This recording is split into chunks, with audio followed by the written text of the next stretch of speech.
morning, everybody. Welcome back to Fresh Baked. I am coming to you from the Anaheim Garden Walk parking lot on my way to the Disneyland Resort on a Saturday morning. It's about 7:15 a.m. Now, I'm not here to go to the park, though. I'm just here to do a little recon to see how things are for guests coming into the park early who are trying to get here for like a rope drop, per se.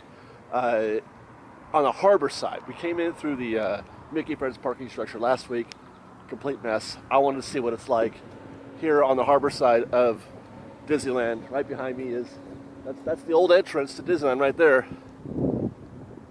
So it's about 7:15 a.m. as I said, and we're gonna wait in line, find out what time they drop, they let guests in at harbor, and what, how easy it is compared to the Mickey and Friends side. So right behind me is the Anaheim Hotel, one of the other options for parking outside of Mickey and Friends parking structure, Garden Walk. Not an option today. It's $35 to park there, which is kind of high, but still not bad if it's an all-day thing. But the lot is full already at 7:20 this morning. The idea of parking at the Garden Walk is growing in popularity. I'm seeing more and more people there. There was a lot of cars. It used to be I was the only car pulling in at this time in the morning, or whenever I came to Disneyland and I parked at Garden Walk. Though still this morning, it's completely viable. The lot, it's not like the lot is close to full. It's nowhere near that. There's plenty of cars or plenty of spaces available.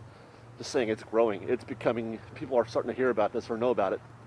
It's a really good value. You're going to park there for max $30 for the day. And before you think, well, maybe I should or I shouldn't, I'm not sure if I should park at Garden Walk.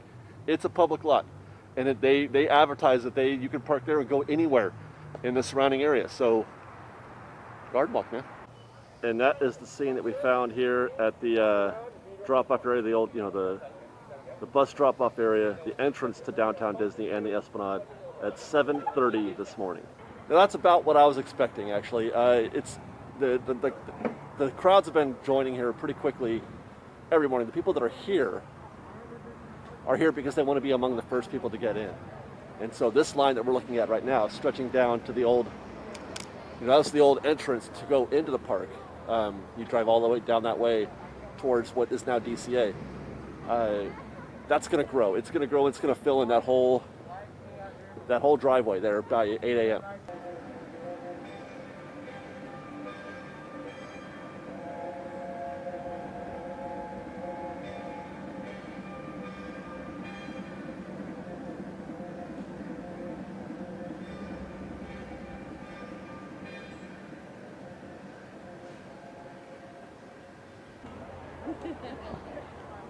Well, it's 7:45 a.m. and they've already filled up this whole lane. 7:45, they filled it up. And 8 a.m. and the line is moving. This is just the, getting through bag check and health screen line. No, we'll probably queue up again in the Esplanade. I had wondered earlier where they were putting the guests that didn't fit in the driveway. There they are. They're in the drop-off area. So that was a countdown, I think, to them opening the gates. Yep, there they go. It's 8:15. It took us 15 minutes from when the line started moving in that driveway there, off harbor. 15 minutes to get from there to here. And look at this is all that's in here right now. That's fantastic. And as we just heard the countdown, they're letting folks in. Otherwise, no crowd right now in the Esplanade. This is unexpected. I was expecting this to be full right here. So that's kind of surprising. I would have thought that there'd be more people here. I'm not surprised if they open the gates at 8:15. That's been pretty consistent what they've been doing. Good morning, hi guys. But I thought that they were waiting to do that, or they were only doing that if there was a huge crowd in the Esplanade. Now we're gonna go down to the tram drop-off area and see what the crowds look like there. 8:18 a.m. No queuing out here in the drop-off area. It looks like they were planning for it. There might have been some. There had to have been, right? Why? Because there was a lineup out in the harbor. There should have been a lineup here as well. I have to say, I'm a little bit confused. Not by the fact that there's no people here. That doesn't confuse me. Or that there were people on Harbor Boulevard.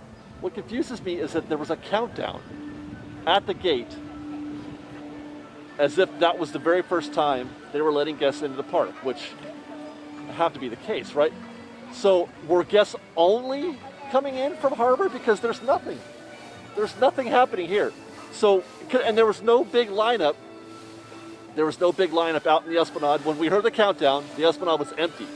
Meanwhile, they still haven't opened the gates up at DCA. Now, that's not surprising again. That's the way it should be. 2 weeks ago, I'm like, hey, get here after the park opens at 9 a.m. and this is what you'll find.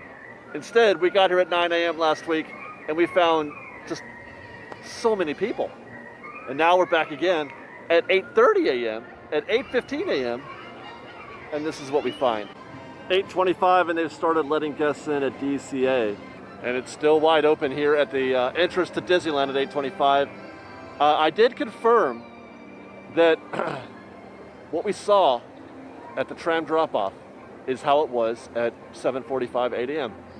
There was pretty much nobody, they didn't queue anybody up. It was, you could just walk in, and I guess they were just, where did they go? What I want to know is, where did they go? Well, I decided to come back and see how things were going at 9:30 a.m. And this is what I was expecting at 8:30 a.m. This is a 9:30 a.m. at the Disneyland entrance. Now, here's the thing. There's some folks waving at me right there. Here's the thing. Most of this looks like it's DCA. All these people are facing DCA that are in your frame right now. There are some, people mixed in for the Disneyland side. I mean, it's not that there's not plenty of people trying to get into Disneyland, but a lot of it is DCA, which is interesting. But this is why they have to queue people up at the tram parking lots, down this way. This is why they have to queue people up there and keep people at bay, because you can't have, there's a maximum number of people you can fit in here. Not to mention, you get a lot of commingling with the queues. You'll notice your social distancing markers, they blend together. This is a DCA one because it's facing that direction, right? The DCA side. There's the center of the Esplanade right there, and you can see that there are some markers here. Please wait here, facing that way. But they mix right in with the ones that face the other direction going to Disneyland. So it's easy for the two areas to get mixed together and for the lines to be commingled. Now, once we get out of the DCA, God, it's incredible. Once we get out of the DCA line, which all of this is, there's Disneyland again. This is the most confusing day ever. The one thing that we can take from our observations at 7:45, at 8 o'clock, at 8:30, and now at 9:30, is that you are better off getting here early than you are later. I talked to a guest, a fan of the show in the queue, and he said that they got here at 9 o'clock, right about when the park was opening, and it took an hour on the harbor side. And now this is, by the way, this is not going to take you very long. This looks bad. It looks bad, but it takes minutes to get you into the park. You get all these people. They could empty this whole thing right here in 5 minutes. So don't stress out when you see that. But if you do want to kind of beat this rush, get here at 8:30, or get her, I should say, at 7:45. Wait till 8 o'clock to let you in, and then you'll have a pretty much wide open queue or wide open Esplanade. And they start letting guests in at 8:15, whether or not there's a huge group of people here. Okay, real quick, I just caught this on Grandpa, that they are queuing people up again at the tram drop-off. We just left an empty Esplanade, or an Esplanade that was getting more empty. So they've released. They were keeping people back here at the tram park or tram drop-off, and now they've just let a batch in. Fascinating, this process. Fascinating. I'm so glad I'm here for this. So these folks are going to blend in with the guests that are already in the Esplanade now, and that'll fill up again, and we'll see a repeat of what we just witnessed at 9:30. So it's starting to make a little bit more sense. It's starting to come together a little bit, less confusing. This is what we found, Liz and I, last Saturday when we arrived at 9. Well, we got to the park at 9:15, or the parking structure at 9:15. And then when we finally got here at about 10 o'clock or so into the Esplanade, and the tram drop-off was crowds of this size, of this nature. So it's starting to feel, I'm starting to understand a little bit better what the expectation is, and that is get here early. Yep, I think that's the strategy. Do what I did today. Park at Garden Walk, 7 o'clock, 7:15, something like that. Walk it in from the harbor side. You queue up, you wait for a little bit, you wait till 8 a.m., At 8 a.m. they let you in. You're into the Esplanade by 8:15 or so. And typically the gates will be open. They'll have already started letting people in at 8:15. You'll have an empty Esplanade. Do what I did last week. Try to get here at 9, and you run into something more like this. You run into 45 minutes to park or 45 minutes to wait outside on the harbor side, and then you got to wait in one of these. Now, I will say that this group, what you're seeing here in the Esplanade, people waiting to go in, that's not the problem. That's not the difficulty, because all these people, they can clear this entire Esplanade in 10 minutes. So you're not really having to wait very long here. I'm only saying this for those of you who are interested or eager to be here on time, like at 9 a.m. or even earlier than that, if you want to be among the first people in the park. If it doesn't matter to you really what time you get here, if you're fine with 10 or 11, then don't worry about it. Come at your leisure. So really, this is like it feels like the worst time to get here. That's what I'm saying.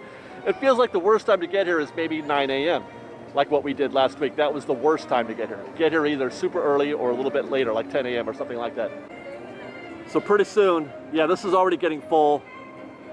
They're gonna have to close off the people from the drop-off. They'll close that off, and then they'll let these people in 10 minutes, and then they'll let in another batch from the tram drop-off area. And that's pretty much exactly what's happened. About at 9:50, that was about 8 minutes ago, they stopped letting people into the Esplanade.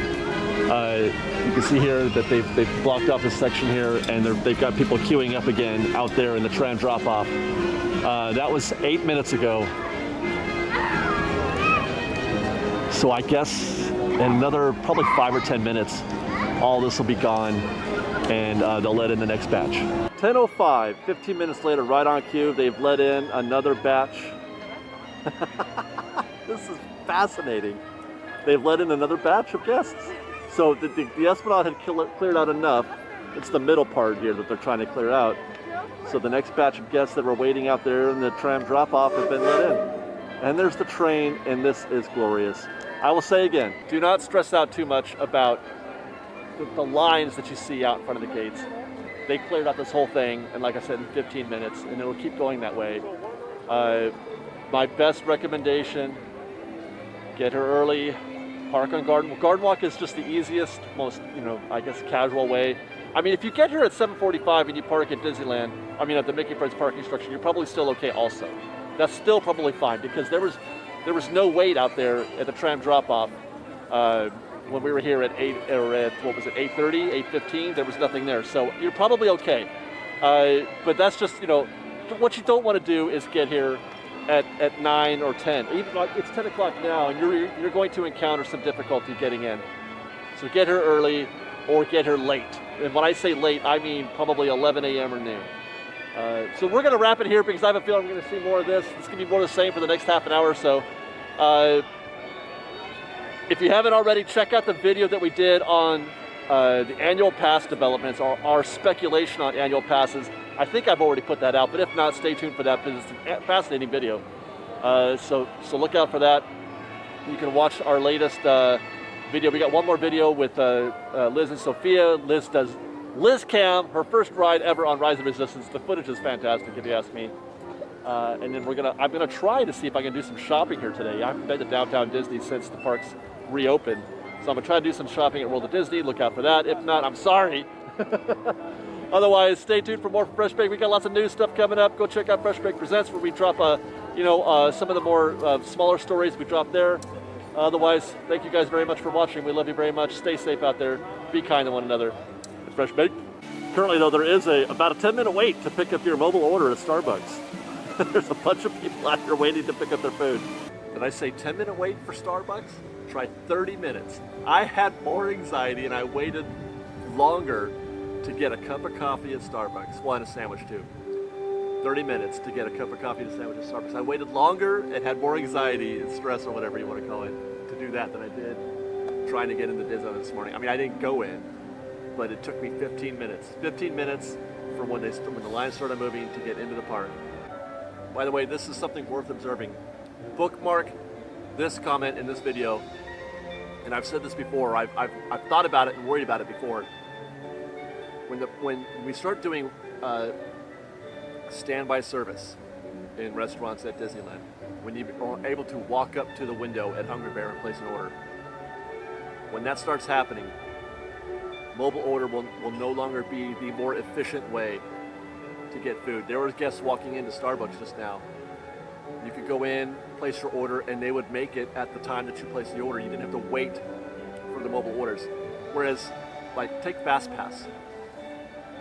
FastPass slows down standby because they let FastPass go first. They don't do that with mobile order. They make everything all at the same time as the orders come in. So if there's 50 mobile orders and 10 standbys, they're getting mixed together. The 10 standbys aren't having to wait for the 50 mobile orders, if you catch what I'm saying. So watch out for that when you get to the parks or when they open up standby in places like the Hungry Bear and French Market, that kind of thing. If they're still doing mobile order, that is. Watch for that. Think about maybe, walking up and placing your order instead of mobile order. I was a mobile order guy. I wouldn't order anything unless it was mobile order before the parks closed. That opinion will be changing, I'm sure, when things open up again.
Postscript as I walk my way out of the park for the day. It is 11 a.m. and they're not holding guests anymore in the tram, but there is still a pretty full, esplanade. But I have a feeling this will clear up as I wade my way through all these folks. This will clear up in short order. So it's either. Good morning, guys. How are you? Hey, FreshBaked. All right. It's either 9 a.m. or 7 a.m. or like 11 or noon or something like that if you just want to avoid a rush. Or get here whenever you feel like and just have a good time, because no matter what you do, you're going to go to Disneyland. That's a win.